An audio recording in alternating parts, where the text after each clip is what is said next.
So before we get into the questions, Dr. Goldhamer asked me to tell a story about when I had a near relapse. Now, I did relapse once, and it was in September of 2012. I was at the Veg Fest of San Francisco.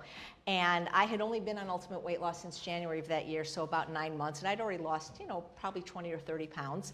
And there was a dinner. I was with my friend Ann Wheat, who owns Millennium Restaurant, and it was being catered by Sherry Soria, who owned the culinary school I went to, which was raw vegan. And they use coconut oil and agave and all that kind of stuff. Celtic salt, because all that stuff's good, right? So they had dessert, and it was tiramisu. And tiramisu was my favorite dessert as a non-vegan. And I never had it vegan. I certainly never had it raw. But it had all the things that I tell people not to eat: coconut oil, agave, lots of nuts, chocolate, coffee, salt, everything but flour, basically. And so I'm sitting there, and I didn't really quite understand the depths of my own personal food addiction at the time. And so I said, I'm just going to have a bite. And just because I'm a chef, and I'm going to figure out how to make the recipe. Well, I didn't really understand food addiction there, so one bite became the whole piece, which became 2 more pieces. So I eat this, and I feel a lot of shame and guilt because people are watching me, and they know I don't eat this stuff. And I mean, I could just see them like with horrified, but once you start, you can't stop, not when you're a food addict. So I walk outside to go to the bathroom because now I'm so sick that I want to vomit. And the first 2 people I see were Dr. Goldhamer and Dr. McDougall standing there. And I took it as a sign from God that maybe I'm not supposed to be eating this thing, because if I do, this is what appears. You would have thought I learned my lesson, but no. About 2 years later, in November of 2014, had the honor of having Dr. Goldhamer speak at Healthy Taste of LA. Now, at least from my point of view, we're friends now. I mean, I actually have his phone number. There's I think 7 people that have it. But back then, we were, not quite as familiar. And so we would exchange emails, but never did I ever talk to Dr. Goldhamer on the phone, ever, with the exception of when I had my consult in 2010. So I was going to this print shop to get something made on Ventura Boulevard for Healthy Taste of LA, and next door there was a cupcake store, vegan, paleo, gluten-free, all that kind of stuff. And Charles, who is not a food addict, would enjoy their lemon cupcakes, and so I got him one. And he said, oh, this is really good. When you go back to pick up the stuff at the print shop, maybe you can get me another. So I realized that this is not a great place for somebody like me to be, but the next day I went back to get him another cupcake, and so the lady behind the counter said, oh, would you like a free sample? I said no. And I said no. And she goes, well, do you have any dietary? I should have just said no, thank you, and left. I said, look, I'm vegan, I'm gluten-free, I don't eat sugar, I don't eat oil, I don't eat salt. The list went on. And she goes, no problem. The one thing I forgot to say is stevia, which I don't eat. She goes, well, we have this bar that's made out of whole oats and stevia and dates. And so she gives me one, like a free sample. And I'm thinking, oh, well, it's okay. It's it's whatever. So I have this in my hand, and I'm walking out to the car, and my cell phone rings, and it's Dr. Goldhamer. Literally, the moment before I was going to put this in my mouth, I got so nervous that I dropped it into the street. And I just said, you know what? It's just not worth it. It's just not worth it. But it's a great thing to have his face to remember how to be compliant. I have a picture, and I'm sorry, I didn't bring my wallet, I'll bring it tomorrow. There's a picture of him that actually somebody named Paul in Sacramento asked you to take, where he's going like this, looking really stern. And we make copies, and we hand it out to the people in the live program. And you put it on your refrigerator. It's a deterrent. It's a deterrent, and I actually keep one in my wallet. But what I actually have created, which is even better, is every time I think I'm going to eat something, and I can't call Dr. Goldhamer and say, should I? I had this bobblehead created in his likeness. The thing is, it only says no. So when I say, should I have this? So this is all I have to do is just ask little Goldhamer. It's always going to say no, and this is one of the tools that helps increase compliance. Now, one of the things Dr. Goldhamer says when people complain to him, they can't lose weight, they can't do, if you've heard me interview him on the teleclass, he often says, because he's very gentle, kind, compassionate, empathetic, right? That's his personality, sensitive. So a lot of times he'll say, suck it up. So we had made these little headbands when you're complaining, just remember, suck it up, right? Now, I have a little tool that I think you're going to really like, because you don't have any trouble saying this, but you know, we have a lot of people-pleasing, agreeable people here, also known as women. You're going to be hearing a lecture on this. So I found this device that they can actually use, because you know, it is not for you, but for some of us women, it's hard to say no. So with this, I said no. So when you're says, listen, would you like this cake? I made it just for you. No. Would you guys like to go out to a restaurant? No. How about having some of this? Yeah, no. So I have found that especially for women, this is invaluable. Now, if none of that works, this is the only thing you can do. You've taken out the pen, you've told them to suck it up, you've used your Goldhamer bobblehead. If you get pressure from family or friends, this is the only trick you have left.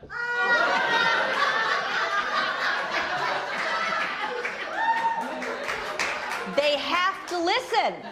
All right. You know, this seminar is just, it's hard. This is a tough seminar, let me tell you. It's not real. Okay, look at his eyes. All right. Look at his eyes. All right, so now we had some fun. So the question that I flubbed, we're going to go really, really fast. How does eating lower calorie dense foods lower the calorie density of the higher calorie dense food? Well, when you eat larger volumes of low density food, it fills you up. There's not as much room for everything else. That's what we tell people. Eat so much low density food, there's just not much room left for the stuff that would make you fat and sick. Excellent. When avoiding flour, is it only whole wheat? What about garbanzo bean flour, etc.? Anytime you take a carbohydrate, grind it into the farther you process it down, not just grains, but everything.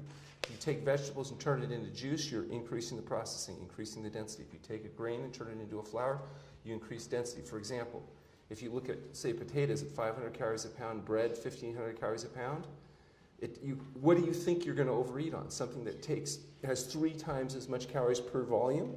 Of course. So what you want to do is try to minimize processing. The closer you get to whole foods, the less likely there is to fool your satiety mechanisms and your brain mechanisms and overeat.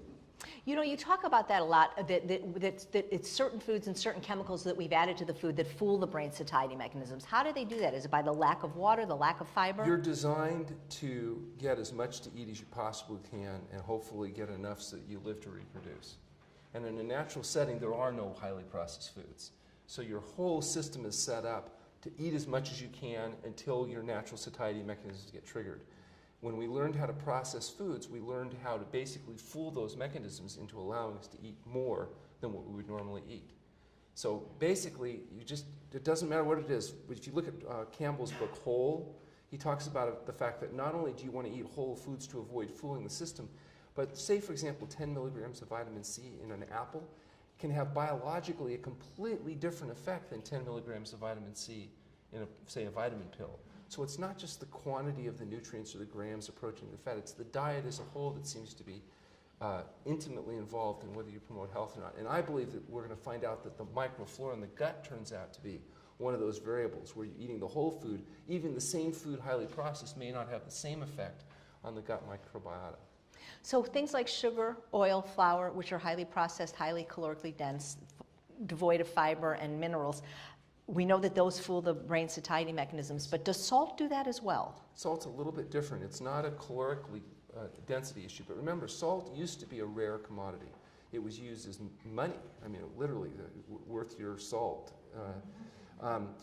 Then we learned how to process, in this case, seawater, or fine natural salt concentrations. And so we dramatically increased the use of the substance that we're naturally designed to crave. You need salt or you die, but the salt you need is in the food.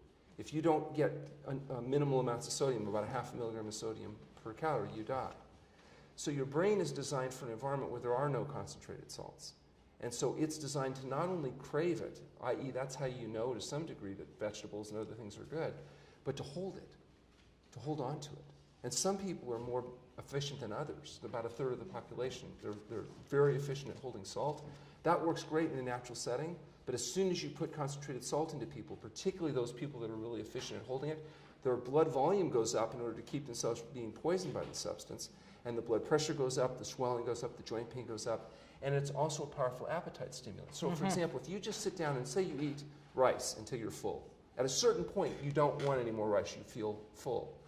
Then next day come back, eat rice, but salt it up. You'll find the amount of rice you eat before you feel satiated may be higher. The more salted, the more spiced, the more interesting it is, the more you're stimulating those mechanisms, the easier it is to eat a little bit more. To overeat. Yeah. So it's not exactly the same, but it's in the same class. Right. The time that you had me at TrueNorth for 5 weeks, when you had the program run a little bit longer, I ate, what's 5 weeks is how many days? Is 35 days. So I ate all my meals there except for one when I was taken out to a McDougal, a style restaurant, Gary Chu's. It's the only time I had salt. That day was horrible. I just had cravings all day. Couldn't stop eating just from that little bit. That's the one thing you want to remember. People say, well, a little bit won't hurt, and a little bit may not hurt, but a little bit may be a triggering mechanism, particularly for some people. So if you're the kind of person that can have a little bit and not think about it again, that might be fine for you to get away with something should you want to do that. But if you're the person that has a little bit and then you want to have a little bit more, and even if you resist having a little bit more, you become exhausted trying to deny yourself that indulgence, that, it may be easier to just not tease yourself than to try to have a little bit. With alcoholics, it's really obvious. People can go for years without drinking. As soon as they indulge, sometimes they get themselves into trouble. So some people can have a drink and not become a drunk.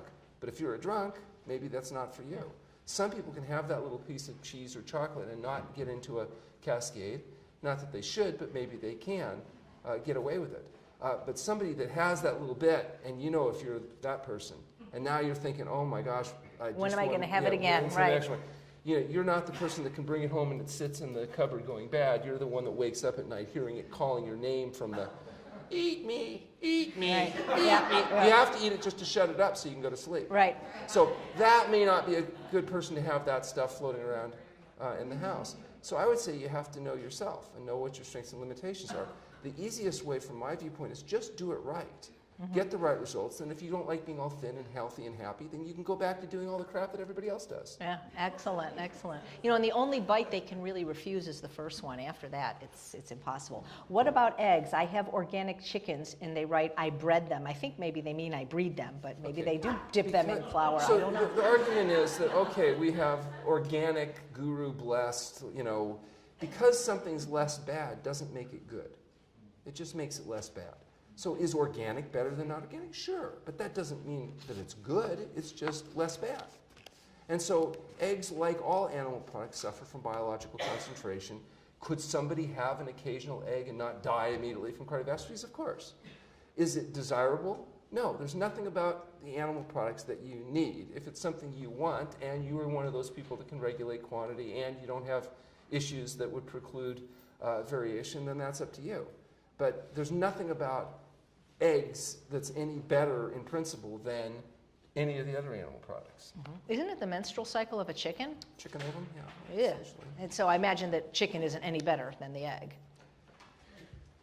Well, the chicken has a higher biological concentration because it's been around longer, so it's had more opportunity to grow. Plus, it has the opportunity to be tortured and have all kinds of hormones and other issues that interspersed with the thing. Plus, it can pick up diseases.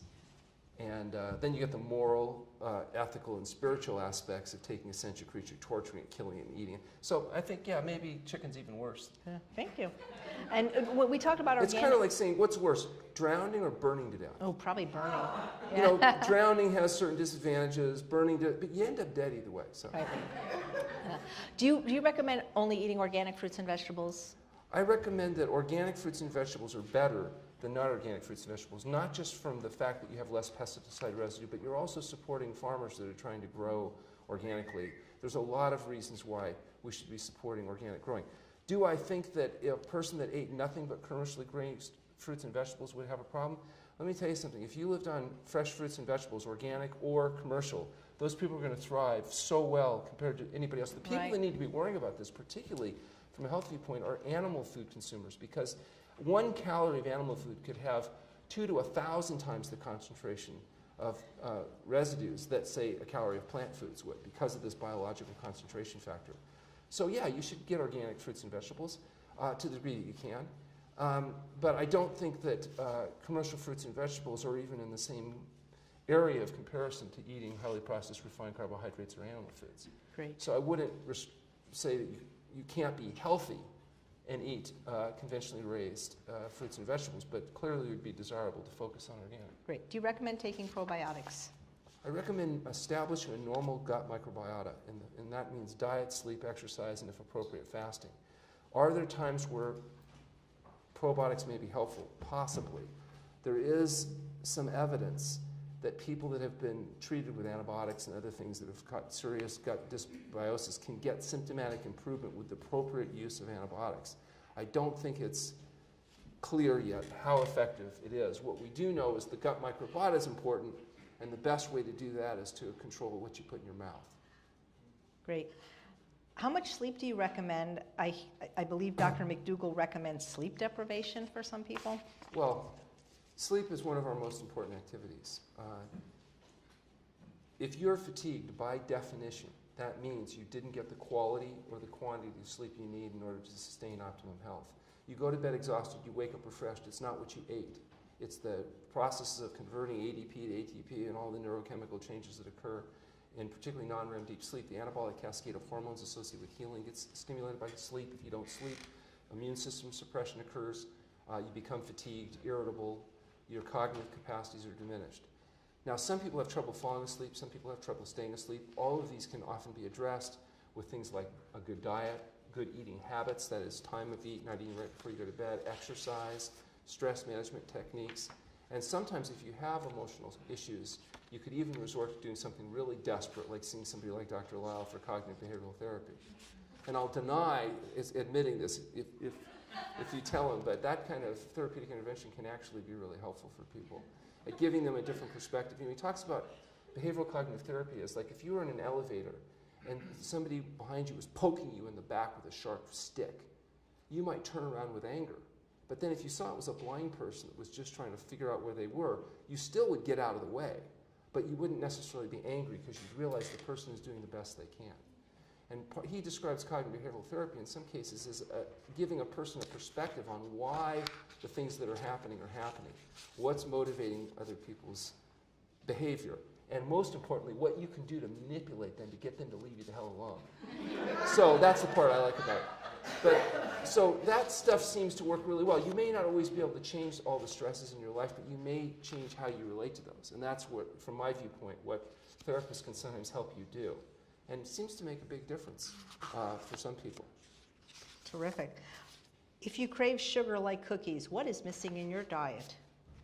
I don't think there's necessarily anything missing in your diet. I think it's more about dietary excess. When you eat sugar, fat, highly processed foods, you alter your insulin levels, you alter your blood sugar metabolism, you alter all kinds of neurochemistry, your serotonin, your dopamine levels, and the net result is you'll crave that highly concentrated artificial stimulation of dopamine that comes from whether it's cookies or candies or whatever the processed crap is that you happen to be indulging in. So I don't think it means you're missing something in your diet as far as nutrient issues. But if you were eating enough fruits, vegetables, grains, legumes, nuts, and seeds, the tendency to indulge might be muted. Right. Thank you. Why are you opposed to gluten, even whole grains containing gluten? Yeah, gluten is an interesting protein. Now, if you look at wheat today is very different than wheat was generations ago. It has like 40-some genes now instead of 17. The plants, you get 10 times the amount of wheat per acre because of the changes that they've made. And gluten itself is a protein that gives like wheat its body. You know, it gives bread that texture. And there's a problem with it, at least in people that have the HLA-DQ gene. People that carry that gene have a gliadin sensitivity. Now, 1% develop celiac disease. If they eat wheat, they get violent inflammation in the gut, and it's very obvious and a nasty condition. But even if you don't have celiac disease and you, quote, test negative for celiac disease, you may still carry the HLA-DQ gene. Some people, the immune system doesn't attack the colon. Like in celiac, it'll attack the thyroid. They call it Hashimoto's thyroiditis. Most of hypothyroidism is actually your immune system destroying your thyroid. And one of the triggers is thought to be exposure to gluten for people that are vulnerable to that. Some people don't get Hashimoto's thyroiditis and they don't get celiac disease, but they get joint pain or they get sinusitis or congestion in the sinus, they get fatigue, they get irritability. There's a lot of symptoms that show up in people that go away just by getting rid of gluten. Wheat, rye, barley are the dominant sources of gluten.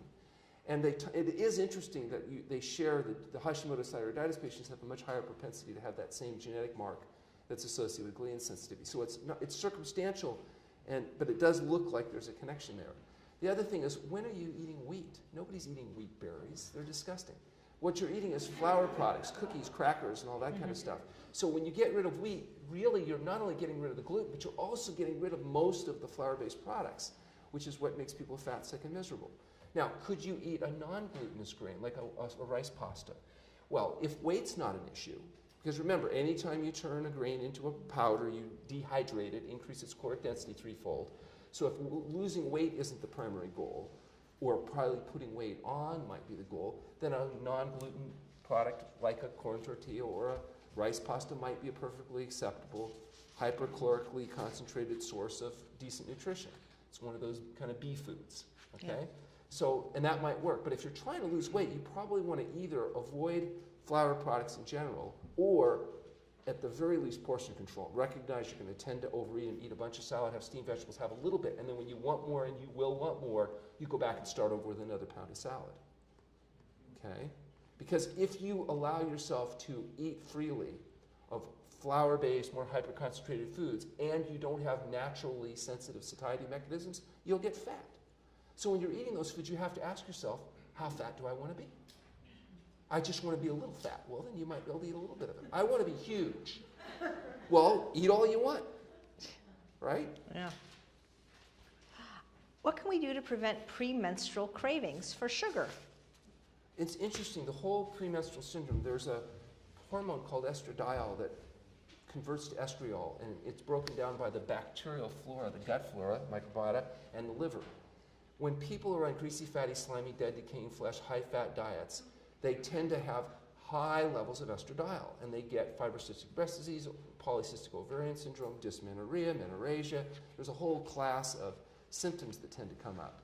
Interestingly enough, if you take those people, put them on a fast, get them on a health-promoting diet, those symptoms go away. The fibrocystic breast disease, the painful cramping, the excess menorrhagia, the bleeding, the polycystic ovarian starts to heal up. The one theory is that what you're doing when you go on a health-promoting diet is normalizing your gut microbiota, which then break estradiol down to estriol, which can be excreted in the urine. The estradiol levels drop, and all these symptoms that are associated with excess estradiol seem to be mitigated. Don't know if it's true yet. It's just a working theory that seems to explain what we're seeing. Bottom line is those patients get well relatively short order, usually by the second cycle, if we can fully implement these types of diet and lifestyle changes. Right. What is the best time to eat dinner by, and why is it not favorable to eat late? The better advantage to eating earlier, especially for people trying to do weight loss, is you increase the period of not eating, the fasting period between dinner and breakfast. And the longer period, it seems to be associated with even better weight control. So if you're struggling despite your best efforts with a health-promoting diet, another way of improving weight control is narrow the feeding window, or they call it intermittent fasting. So by not eating right before you go to bed, where food would not have as much of an opportunity to be burned but rather stored as fat, maybe that's a mild factor. Another, maybe bigger factor, though, is just we know from our experience and also the literature that people eat less total calories when they narrow their feeding window. Will this way of eating help me to stop smoking and drinking? Well, fasting certainly is a fabulous tool when it comes to smoking. Most smokers, by the end of the second or third day of fasting, will no longer be complaining about cravings. Now, some people say it's because they're so miserable from the fasting experience that they're not even thinking about the smoking. But the reality is that's not exactly true. What happens, not that they're not miserable, they may be miserable, but there's also metabolic processes that are sped up. And so for quitting smoking, the vast majority of our patients are amazed how much easier it was to give up the cigarettes fasting than it ever was on the 25 times they've tried feeding. You know, the hardest withdrawal is actually caffeine. That next question is, what is your objection to caffeine? Caffeine is one of the most addictive drugs that patients have, and it's one of the most difficult to withdraw from. A lot of patients go through significant headaches and distress. That's why we ask patients now, before they arrive at the center for a few days, to stop the caffeine And that way they go through that all hell on their own time, and I don't have to listen to them whine. And then when they come in, they're not having to withdraw from caffeine plus go through the adaptation to fasting, which is challenging enough. What's really been interesting, since we've been really browbeating people into eating well a couple days before they come in, fasting has become much less entertaining. Because people are way more comfortable. Because we used to compound the withdrawal from all the greasy, fatty, dead stuff, plus the caffeine and the alcohol, and adapt to the fast all at the same time. Oh my gosh, it was really cool. These patients, sometimes, they thought they were going to die. Now, if they do the caffeine and the most egregious stuff first, they get uncomfortable, but then by the time they come in, it's actually not as tough. And so now it's much easier, much easier transition. So now we try to enforce that. Now, fortunately, sometimes people don't follow good directions, and so we still get the occasional person that goes through hell, but it's really good. Caffeine also has a 17-hour half-life, so that coffee you have in the morning thinking it's not affecting you at night, it is. So it's affecting your sleep quality, even the coffee you take in the morning. It's a powerful stimulant. Anytime you have a powerful stimulant, there's going to be compensatory depression. And so you're dealing with a highly addictive nervous system stimulant with 2,000 other chemicals. It's not just caffeine. Even in decaffeinated coffee, many effects in increasing endogenous production of cholesterol, irritating the stomach. Ask anybody with gastritis or gastric ulcer how they feel like to drink a cup of coffee. Oh no, because it's very irritating. Well, it's just as irritating to you. You just aren't that vulnerable, so you don't notice it as much. So it's nasty and it shouldn't be used. It's not. It doesn't really affect weight gain or weight loss, though, does it? Indirectly, well, probably or not directly. It doesn't. There's no calories. It might even slightly reduce weight because of the artificial stimulation of the. But if it system. impairs sleep, but overall, it affects the quality of health. And the truth is, our really focus should be how can we get healthier so we can be happier, right. Not necessarily what's the very shortest term way to lose the weight. Right, It's just exactly. like in athletics. Some things that you do to enhance athletic performance don't promote health. Exactly. So you have to ask yourself, is your goal maximizing athletic performance or maximizing health? So ultimately you can have as high a quality, long, happy life as possible. If your role is to maximize athletic performance, well then you just inject steroids and do all the stuff that makes you, and do that, and then get really small testicles and die at 52 from cardiovascular disease. But if your goal is to live healthy till you die, kind of thing, then you might make different decisions. Well, in the Ultimate Weight Loss Program, we want people to help them with all their addictions. And like you say, caffeine is one of the toughest ones to overcome. This is an interesting question. If we eat dehydrated foods, which I had mentioned are not favorable for weight loss, but drink them with water, will it prevent overeating? Actually, it doesn't quite work that way.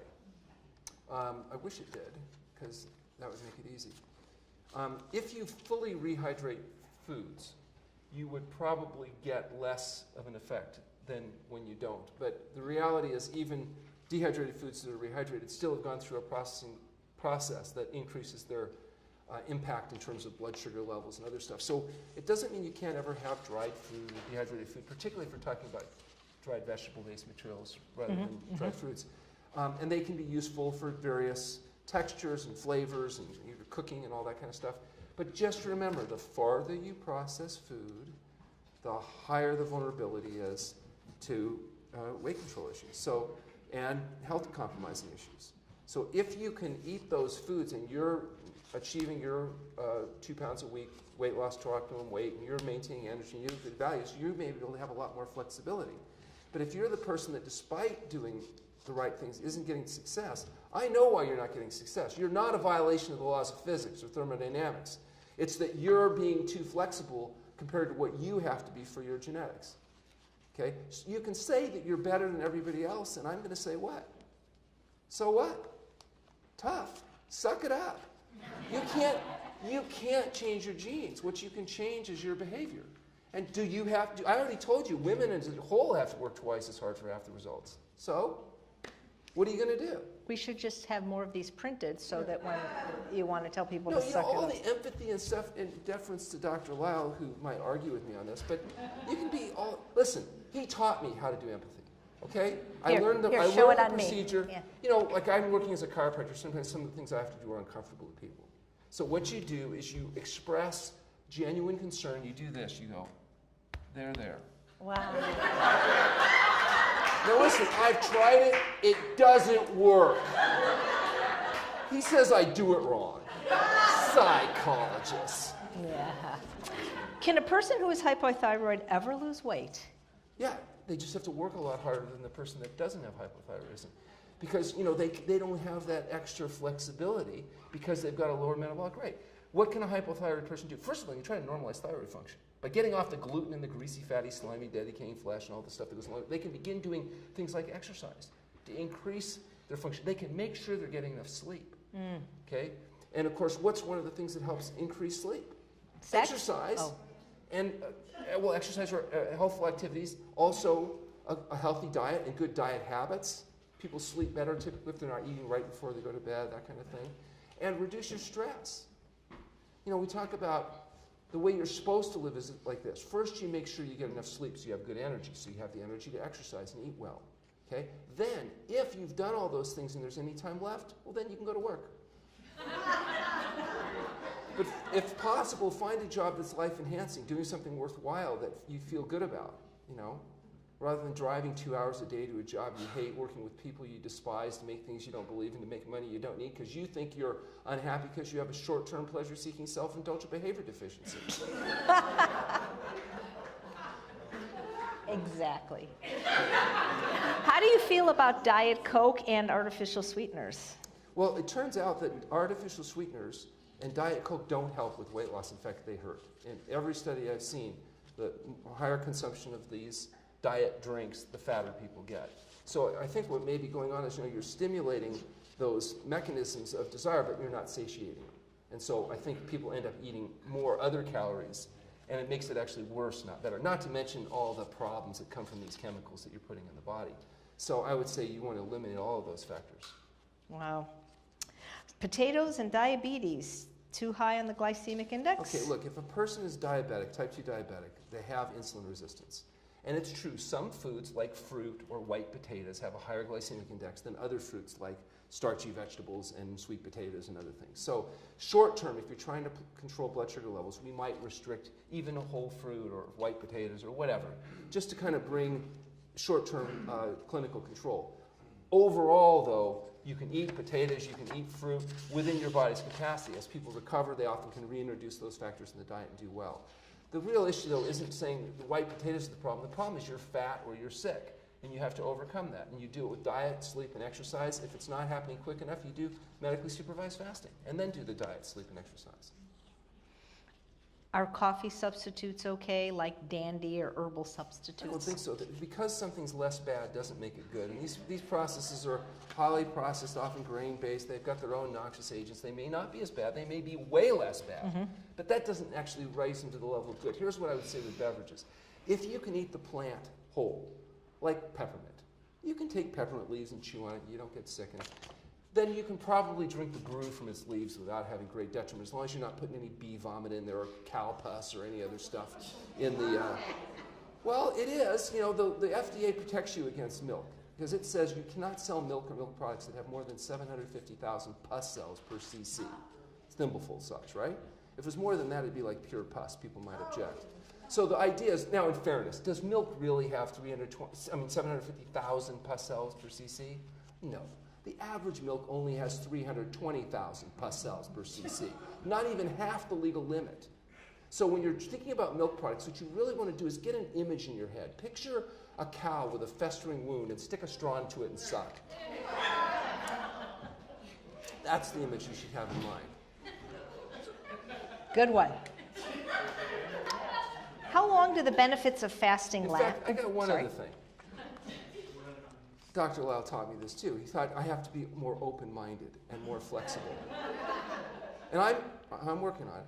So we decided, how can a person tell, what if they're out and they're not quite sure if that substance, that food, that product is something they should eat or not? They just don't know. There's a really simple way. What you do is you look at the substance, and then you close your minds and go inside yourself, and you ask yourself, do I really want and need the substance? And if the answer is truly yes, you know you can't have it.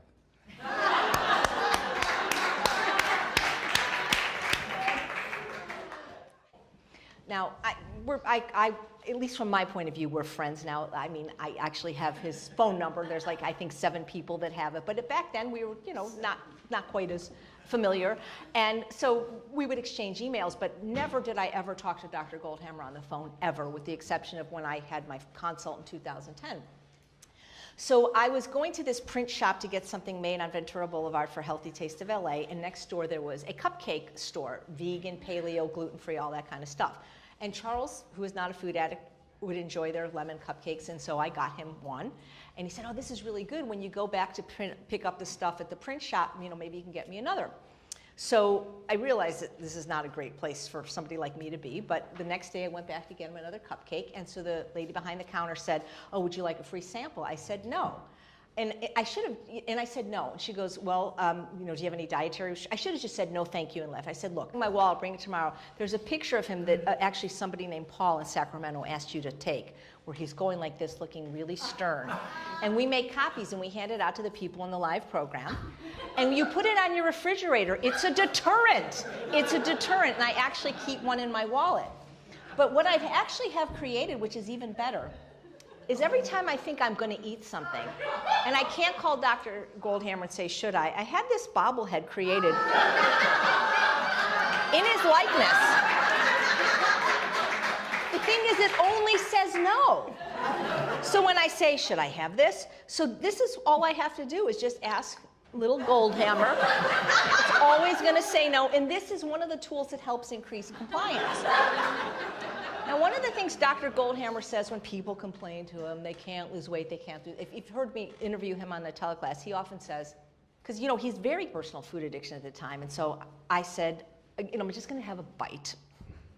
And just because I'm a chef and I'm going to figure out how to make the recipe. Well, I didn't really understand food addiction there, so one bite became the whole piece, which became 2 more pieces. So I eat this and I feel a lot of shame and guilt because people are watching me and they know I don't eat this stuff, and I could just see them like with horrified, but once you start, you can't stop, not when you're a food addict. So I walk outside to go to the bathroom because now I'm so sick that I want to vomit. And the first 2 people I see were Dr. Goldhamer and Dr. McDougall standing there. And I took it as a sign from God that maybe I'm not supposed to be eating this thing, because if I do, this is what appears. You would have thought I learned my lesson, but no, about 2 years later, in November of 2014, I had the honor of having Dr. Goldhamer speak at Healthy Taste of LA. So before we get into the questions, Dr. Goldhamer asked me to tell a story about when I had a near relapse. Now, I did relapse once, and it was in September of 2012. I was at the Veg Fest of San Francisco. And I had only been on Ultimate Weight Loss since January of that year, so about 9 months. And I'd already lost, probably 20 or 30 pounds. And there was a dinner. I was with my friend Ann Wheat, who owns Millennium Restaurant, and it was being catered by Sherry Soria, who owned the culinary school I went to, which was raw vegan. And they use coconut oil and agave and all that kind of stuff. Celtic salt, because all that stuff's good, right? So they had dessert, and it was tiramisu. And tiramisu was my favorite dessert as a non-vegan. And I never had it vegan. I certainly never had it raw. But it had all the things that I tell people not to eat: coconut oil, agave, lots of nuts, chocolate, coffee, salt, everything but flour, basically. And so I'm sitting there, and I didn't really quite understand the depths of my own. I'm vegan. I'm gluten-free. I don't eat sugar. I don't eat oil. I don't eat salt. The list went on. And she goes, no problem. The one thing I forgot to say is stevia, which I don't eat. She goes, well, we have this bar that's made out of whole oats and stevia and dates. And so she gives me one, like a free sample. And I'm thinking, oh, well, it's okay. It's like, it's whatever. So I have this in my hand, and I'm walking out to the car, and my cell phone rings, and it's Dr. Goldhamer. Literally, the moment before I was going to put this in my mouth, I got so nervous that I dropped it into the street. And I just said, you know what? It's just not worth it. It's just not worth it. But it's a great thing to have his face to remember how to be compliant. I have a picture, and I'm sorry, I didn't bring